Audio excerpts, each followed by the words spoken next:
Welcome to Padmaja Reddy kitchen. ఈరోజు తయారు చేయబోయే రెసిపీ మినుముల పచ్చడి. అదేనండి, దాన్ని మినపప్పు పచ్చడి కూడా అంటాము.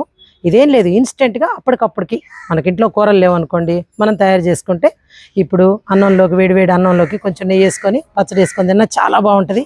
ఇది మనం ఇడ్లీలు, దోశలు, టిఫిన్స్లోకి కూడా చాలా బాగుంటుంది. ఒక్కసారి మినుముల పచ్చడి, రోటి పచ్చడి ఎలా తయారు చేయాలో చూపిస్తాను రండి. ఈ మినుముల పచ్చడికి కావాల్సిన వస్తువులు: మినప్పప్పు, ఎండుమిరపకాయలు, చింతపండు, కరివేపాకండి.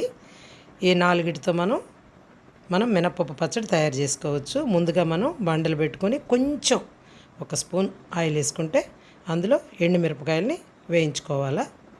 ఈ కొంచెం కలర్ మారిన దాకా వేయించుకోవాలా. చూడండి, కలర్ మారాయి. ఇప్పుడు వీటిల్లో మనము మినప్పప్పు వేసుకొని, ఈ ఎండుమిర్చిలోనే మినప్పప్పు వేసుకొని, మినప్పప్పు కూడా కొంచెం దోరగా కలర్ వచ్చిందాక మనం వేయించుకోవాలి. ఇప్పుడు ఇందులో ధనియాలండి, కొంచెం ధనియాలు వేసాము. ధనియాలు ఈ 3 వేగినవి. చూడండి, ఈ తీసి పక్కన పెట్టేసుకున్న తర్వాత మళ్ళీ ఇప్పుడు ఇందులోకి ఇంకా అదేంది కరివేపాకు అండి. అదే కరివేపాకు కొద్దిగా, దానికేం ఆయిల్ అవసరం లే, ఆ బాండట్లోనే ఆ వేడి మీదనే కొంచెం వేయించేసుకోవాలి. ఇప్పుడు ఈ పచ్చడి నూరుకుందామండి, రోటి పచ్చడి. ఇప్పుడు ముందుగా ఫస్ట్ చింతపండు నానబెట్టి పెట్టుకున్నామండి. ఆ చింతపండు కొంచెం సాల్ట్, దానికి సరిపోయేంత సాల్ట్ వేసుకొని నూరేసుకోవాలి. తర్వాత మనం వేయించి పెట్టుకున్నటువంటి కరివేపాకు, దాన్ని కూడా వేసుకొని కొంచెం బండ మీద అలా చింతపండు, కరివేపాకు నూరేసుకోవాలి.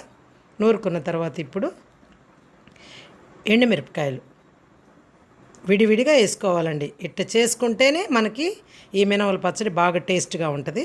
ఇప్పుడు ఎండుమిరపకాయలని బాగా చింతపండులో నూరేసుకోవాలి.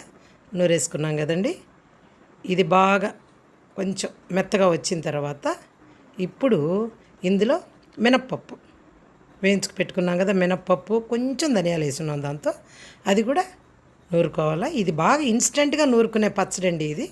చూడండి, నూరేసాము. ఇప్పుడు ఇందులో ఒక కొంచెం ఉల్లిపాయ వేసేసి దంచేసుకోవాలి. అయిపోయిందండి, ఫైనల్గా పచ్చడి రెడీ అయిపోయింది.